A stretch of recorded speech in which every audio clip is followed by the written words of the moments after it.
Hey everybody, this is No Artificial Flavors, and today we will be talking about Unravel. So we're going to play through the trailer for you, talk a bit about that, and then we're going to discuss afterwards. So, let's go!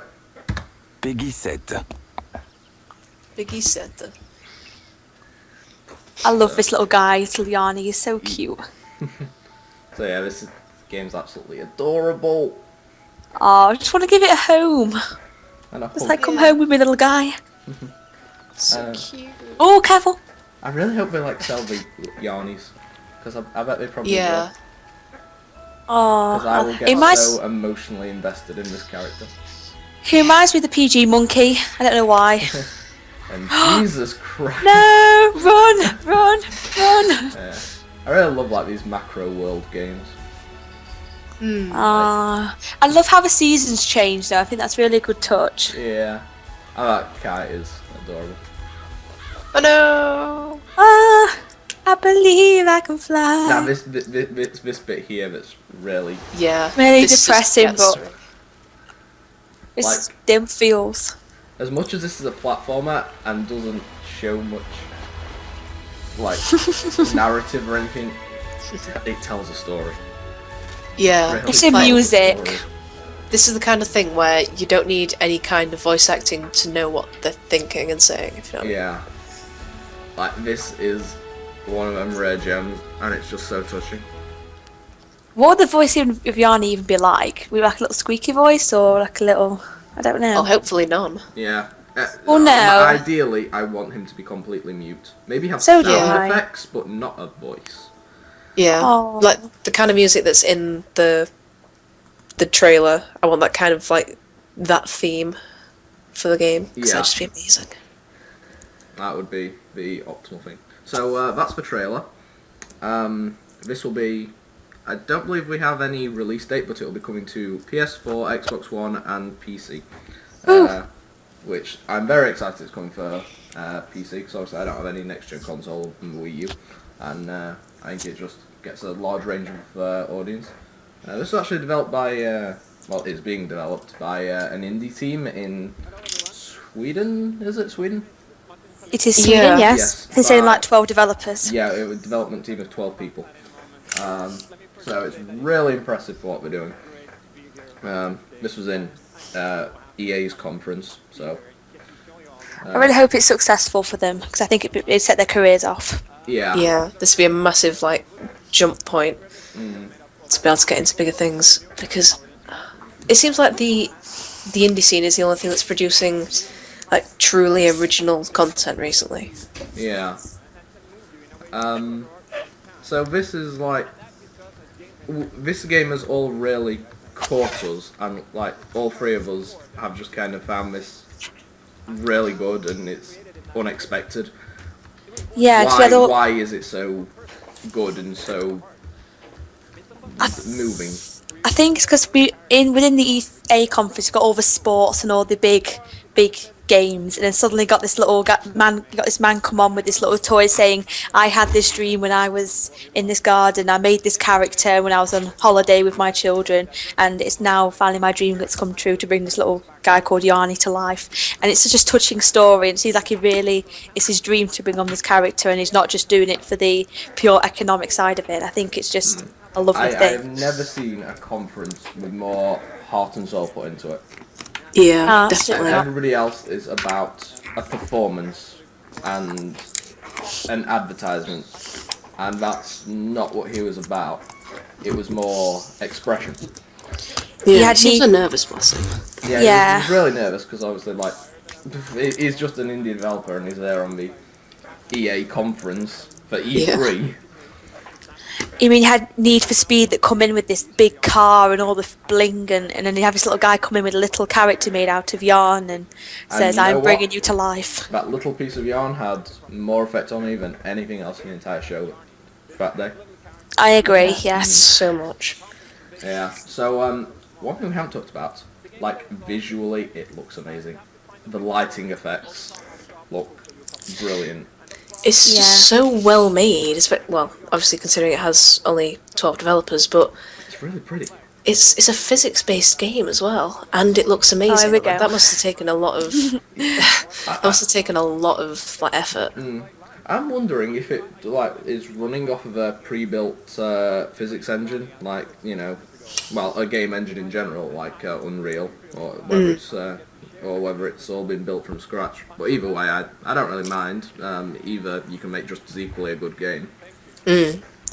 So yeah, I like all the seasons. I like, the little touches, like the little fish. Using a fish to pull a little boat and flying a kite, and using it as a tightrope, using the yarn as a tightrope. I'm intrigued what the ending's going to be like with him being a yarn character, him go through all this garden. I'm curious to how the ending's going to be, whether it's going to be a happy ending or a sad ending. I think a sad ending's more inevitable. It's called Unravel, and Charlotte, you were kind of saying earlier off screen, like you kind of had an idea about it. Would you like to explain that? Well, because the whole registering of fates thing, where it's kind of like I guess a kind of mythology thing, where there's like a registering that connects two people that are kind of destined for each other, not necessarily in like a romantic way, but I think with him being red and made out of string, it could be like his journey from one person to another, and like when he gets to the end person, he's completely unraveled. He's kind of done his job, and that would be a really beautiful ending, I think. See, that'd be a good idea if like he was a child's toy, and he was, Oh. and maybe this child has grown up and he's moving across to a next door neighbour's garden to try and get to a younger child. Oh. Then for another child to play with, kind of like a Toy Story 3 kind of ending. Like this child's grown up and he's like, well, I'm not being played with anymore, so I'm going to go next door and cross the road and go and find another family and live happily ever after in a new home and everything. Oh, that's really cute. Yeah. Personally, I do honestly think it is literally going to be the Unravel. Yeah, I really think it's going to be that. I don't think Yanni can come out of this game alive. I know it sounds really bad, but it's a heartfelt game as it is. It's going to end in a way that'll not let you forget it. Do you think there'll be a It's going to be sequel then, or? Honestly, I think this is going to be one of them games that is going to be a one-off game, and it's going to leave its impact, and then it's going to go. It's going to do the developers a hell of a lot of good, and just be that one-hit wonder that everybody will remember. Yeah, if they make a sequel, I'll be really disappointed because that's not what this kind of thing is about. It loses its effect, yeah. Yeah. So, it's like it was really interesting for me because at the very start when it was being introduced, I just thought, oh great, it's another thing capitalising off of the things that had been established by Little Big Planet and Yoshi's Woolly World, and it turned out to be something so different. Yeah. It was, Yeah. Honestly, I thought they were copying, like you said, like copying, oh yes, Nintendo bringing out a woolly character, let's bring out our own type of woolly character and have it do its own adventures. But honestly, you can tell this guy's had this idea for a while and he has thought about this. and it's a different concept entirely. Like, oh yeah, definitely.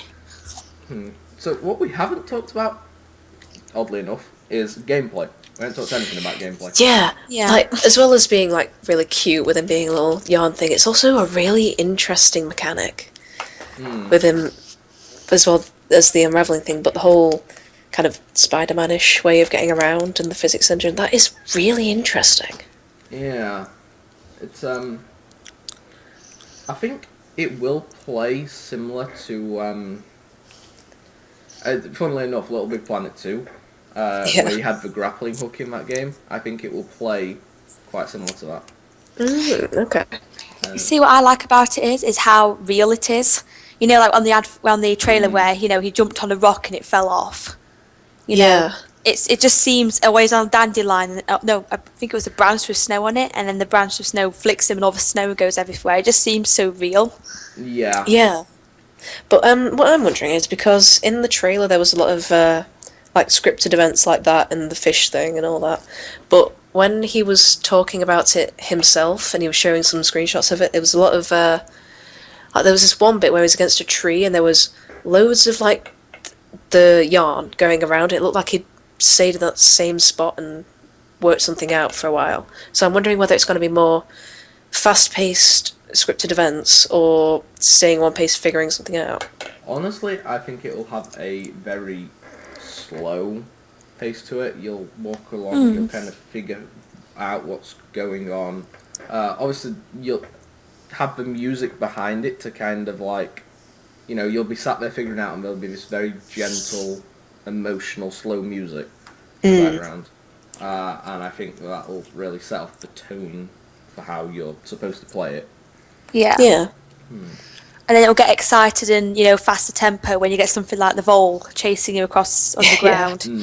Something just to get your heart pumping whilst you're actually playing the game, to have that little bit of excitement. Yeah. Like I said earlier, while watching the trailer, I really love these macro view games.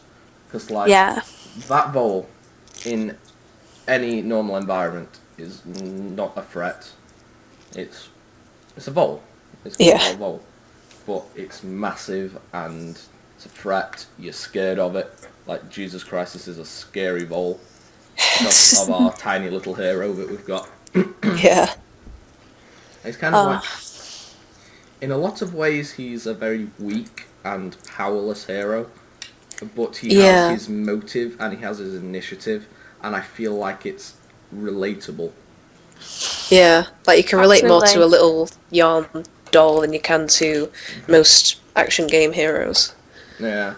Because you feel like the character's insignificant, and most people feel insignificant in the world around them. There's that many people, there's that many big infrastructures, you feel insignificant. You go to a city and you feel insignificant. You kind of put You feel dwarfed yourselves by in. skyscrapers and everyone. Yeah.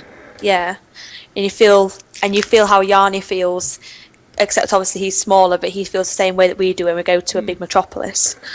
And But I think that's really hopeful think about because when you it's so get small. through it. Think about when you get through this game. Think about how triumphant you'll feel when it ends. Yeah. Because I think I'd be sad. Obviously, very sad at the end of the game. It's going to be, no matter how it transpires. I can feel it being very emotional. Especially since there's a low chance of being a sequel. You kind of think this is the end of a journey. Yeah. Like, Yeah. the end of Yarny's journey is kind of the end of your journey through this game. And that's just the way it's going to be. But it really will be a journey. I mean, like, it's just, it feels like such an adventure, even though it's in the world it's in. Yeah. Like, it's just going from, I mean, I'm presuming, like, it's going to be quite contained. I don't know, because it has shown some cave areas. And a road. Snowy areas, a road, so you'll at least get away from the garden. But again, it'll just be it's just showing how a small area around us can be such a big adventure. Just a few roads away. Yeah. See that sort of area. And it'll probably the seasons will put in perspective how small Yarny must be, 'cause it must take him bloody ages to get from one end of the garden to another. From suddenly to be in spring and then suddenly be in winter, and he's just gone through a fence out of a garden. It must put that into perspective. Yeah. I find it really hopeful though. He's so small. He's not really going very far, but he's still achieving. Like you were saying about the whole little person in a big city thing, but he's still important. That's great. Everything you do is a little triumph. I think it's influential to young people, I think. Yeah. You see, this is a kind of thing that I really hope kids play. Yeah. Yeah. Like I can see it transpiring that honestly, adults will play this more, and adults will be able to appreciate it a hell of a lot more. But I really hope that kids will get their hands on it and be able to play it. Yeah, 'cause I think it's one of those games that you should. I hope this is the kind of thing where they'll play it. They'll play it as kids, and then they'll come back to it in the future and play it again and realise how profound it is. Or they'll listen to our video discussing all of these things, and they'll watch this. And they'll watch this video. Well, I think, what bloody hell are they talking about? We just want the trailer. It's so good. Not like the 16-minute discussion afterwards. Oh, God. So That's... Well, it's just great. And Buy I this really game. cannot wait. I kind of just I feel like I'm waiting on more from it now. Yeah. I want to know. I want to know why he's doing what he's doing. Yeah. Yeah. Although honestly, I think in the context of the game, that'll be something that's revealed along the way. Yeah, I suppose. I guess I can. Yeah, I guess I just want to see like a bit more level diversity. Yeah. And a bit more gameplay shown. Maybe a couple of more cinematic sequences thrown in there. I just want to see where Yeah. it's going. Yeah. So do I. Just want There's a lot more. to see. It's more. When the trailer's done its job, we all want more from it. Yeah, true. So, wonder is how there many- any? Oh, go on. Sorry, go on. No, you go. Alright, I was just gonna say, I wonder how many hours of gameplay this thing's gonna be. Because it's an indie developer, but they've obviously got a lot of interest now. I think it's going to be fairly short. I'm going to take a stab at it, and I'm going to say probably a general playthrough would be 4 hours. Okay. Well, as soon as this comes out, I'm going to be reclusive for about that amount of time, and then I'll be crying the next time you see me. I wonder if there'll be like mini games or anything, or whether it's just going to be a straight run through. I think this is a game. It doesn't want to be cluttered. Yeah. No.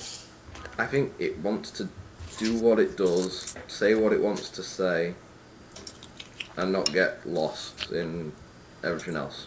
Yeah. Doesn't need too much faffing about with it. Yeah, I Yeah. agree. Yeah. It's vaguely limbo-ish, where you've got a little kid going through a large setting, and there's no deviation from it. That's where you are, and that's what you've got. Yeah. So, are there any final thoughts for this game? Honestly, I think I have spoken out all my opinions, and to be perfectly honest. Yeah, I'd agree. Yeah. But, I just want to cement it again. The quality of the game looks amazing. It looks really good. I'm especially impressed with the lighting effects. Yeah. The music quality and kind of like the themes they're going for. It's just a very beautiful game, and I can't wait to hear more from it. Indeedy. So, we'll see you next time. Thanks for watching. So please like, comment, and subscribe. Yeah, share about, because obviously we want to get seen, but this game as well. I want Yeah. more people to know about it, you know. Yeah, definitely. And expect more E3 content from us in the next couple of days. This is No Artificial Players, signing off. Signing off, guys. Bye-bye. Bye.